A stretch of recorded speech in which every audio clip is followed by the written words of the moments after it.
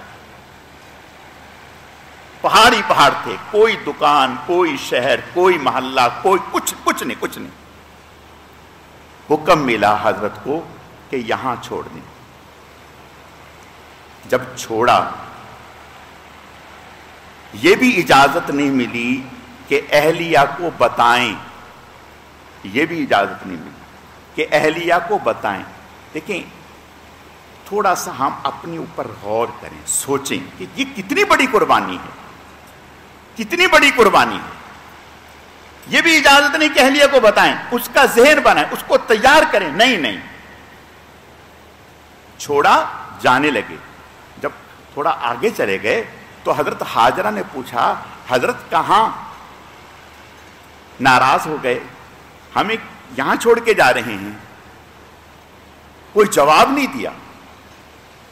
پھر خود ہی حضرت حاجرہ نے فرمایا، کیا اللہ کا حکم ہے؟ حضرت حاجرہ سمجھتی تھی کہ اتنا بڑا اقدام جو ہے حضرت اللہ کے حکم سے ہی کر سکتے ہیں، اس کے بغیر نہیں۔ پھر فرمایا، ہاں اللہ کا حکم ہے۔ پھر فرمایا، اگر اللہ کا حکم ہے پھر کوئی غم نہیں ہے، وہ ہمارے لیے کافی ہے، وہ ہمارے لیے کافی ہے۔ اور پھر چلے گئے، یہ اکیلے ہیں، حضرت چلے گئے، آتے جاتے رہتے ہیں، خبر گیری رکھتے ہیں۔ جب بچہ بڑا ہوا، 8-9 سال کا ہوا، پھر یہ حکم ملا کہ اس حکم بھی ملا خواب کے ذریعہ سے کہ اس کو ذبح کریں، یعنی قربان کر رہے ہیں، قربان کر۔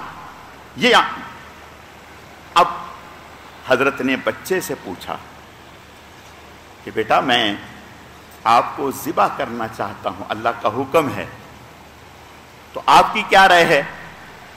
تو کہا، یا ابت افعل ما تؤمر، ابا جان جو آپ کو اللہ کا حکم ملا ہے کر گزریے، انشاءاللہ من الصابرین، اگر اللہ نے چاہا تو آپ مجھے صبر کرنے والوں میں سے پائیں گے۔ حضرت لے کے نکلے، شیطان آ گیا سب سے پہلے حضرت حاجرہ کے پاس، کہا پتہ ہے آج کیا ہونے والا ہے؟ کہا بتائیں کیا ہونے والا ہے؟ کہا ابراہیم بیٹے کو لے کے پتہ کہاں نکلے؟ حضرت حاجرہ نے فرمایا کہ وہ لکڑیاں چننے کے لیے گئے ہیں، ابھی آ جائیں گے۔ کہا نہیں، لکڑیاں چننے نہیں، وہ تو بیٹے کو ذبح کرنے گئے ہیں۔ کہا کہ ایسا ہو سکتا ہے؟ کہا ہاں، اللہ کے حکم سے، اللہ کا حکم اس کو ملا ہے، اللہ کے حکم سے ایسا کرنا چاہتا۔ کہا پھر تو کرنا ہی چاہیے، پھر تو کرنا ہی چاہیے۔ کیا جذبہ ہے! جب اندر میں جذبہ ہوگا میرے بھائیوں یہ، تو پھر بیوی خود اٹھائے گی شوہر کو، اٹھو اذان ہو گئی نماز پڑھنے کے لیے جانا ہے، بیٹا اٹھو اذان ہو گئی نماز کے لیے جانا ہے۔ جب اندر میں جذبہ ہوگا تو ماں بچے کو اٹھائے گی، بیوی شوہر کو اٹھائے گی، شوہر بیوی کو اٹھائے گا۔ اللہ اکبر۔ اور جب اور آگے گئے تو شیطان نے حضرت ابراہیم علیہ السلام کو کہا، اور بہت بڑی شکل میں جسامت میں سامنے آیا، فرشتہ ساتھ تھا، حکم ملا کہ 7 کینکر اس کو ماریں، 7 کینکر ماریں، 7 کینکر۔ 3 جگہ ایسا ہوا جس کو آج ہم شیطان کی کینکر ماریں۔ پھر جب ذبح کرنے کے لیے، تو میرے عزیزو یہ کوئی آسان بات ہے؟ اس سے ہمیں کیا سبق ملا؟ اس سے ہمیں یہ سبق ملا کہ آج بھی اللہ کا اگر یہ حکم ہوتا ہمیں کہ اپنے بیٹے کی گردن پر چھری چلانی ہے تو ہم 100% اے اللہ اس پر تیار تھے۔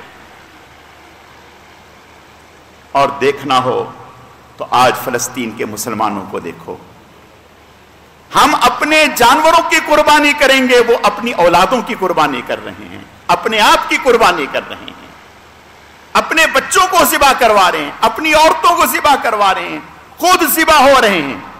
اور اس سب کچھ کے باوجود گھر گیا، وطن گیا، اولاد، 4 بیٹے، چاروں ذبح ہو گئے، چاروں شہید ہو گئے، کچھ نہیں بچا۔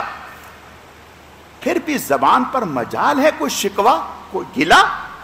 ارضیت یا رب، اے اللہ آپ راضی ہیں، اے اللہ آپ راضی ہیں، آپ کی رضا کے لیے اے اللہ میں اس سے بھی بڑی قربانی جو آپ کہیں میں دینے کے لیے تیار ہوں۔ میرے پیارو، اس قربانی کا مفہوم یہ ہے کہ ہمیں پیش ہونا ہے اللہ کی بارگاہ میں، جانور نہیں، ہم اپنے آپ کو پیش کریں، اور ہم اپنے آپ کو ایک نفع نہیں، ہمیں تو ہر لمحے قربان ہونا ہے، ہر لمحے قربان ہونا ہے۔ ہمارا تو نفس سے، شیطان سے ٹکراؤ ہر دم ہے، نہ چت کر سکے نفس کے پہلواں کو، تو یوں ہاتھ پاؤں بھی ڈھیلے نہ ڈالے، ارے اس سے کشتی تو ہے عمر بھر کی، کبھی وہ دبا لے کبھی تو دبا لے۔ ہمارا قربانی تو یہ تو بڑا آسان سا مفہوم ہے کہ 4 لاکھ نکالا، 5 لاکھ نکالا، 50,000 نکالا، جانور لے آئے، بچے نے بھی شوق پورا کیا، بیوی نے بھی ہاتھ پھیرا، ہم نے بھی دیکھیں، میں اللہ تعالیٰ 100 مرتبہ معاف فرمائے، ثواب ہے جانور کو خدمت کرنا، دیکھنا، انسیت رکھنا، اس کی دیکھ بھال کرنا ثواب ہے۔ لیکن میں عرض یہ کرنا چاہتا ہوں میرے پیارو کہ اس سے ہمیں کیا سبق ملتا ہے؟ صرف اتنا ہی مفہوم نہیں ہے کہ چند دن کے لیے یہ کر لیا اور ختم، نہیں، اس سے مفہوم جو نکلتے ہیں وہ یہ ہے کہ ہر لمحہ، ہر گھڑی، ہر آن اللہ کے ہر حکم کے سامنے، وہ نماز کا حکم ہو، وہ اس کے راستے میں خرچ کرنے کا حکم ہو، وہ مظلوموں کی مدد کرنے کا حکم ہو، وہ غریبوں کی اعانت کرنے کا حکم ہو، اللہ کے ہر حکم کے سامنے میں سر تسلیم خم کروں گا، اپنی خواہش پر چھری چلاؤں گا۔ آج دیکھو کیا ہم سے یہ ہو رہا ہے، کیا جھوٹ ہم سے چھوٹ گیا، گالی ہم سے چھوٹ گئی، نماز وقت پر ہونے لگی، جماعت کی پابندی ہونے لگی۔ میرے عزیزو، اس کے ساتھ ساتھ اللہ کے اوامر کو پورا کریں، انشاءاللہ پھر کما حق قربانی کو کرنے والے بن جائیں گے۔ اللہ رب العزت سمجھنے کی، عمل کرنے کی توفیق عطا فرمائے۔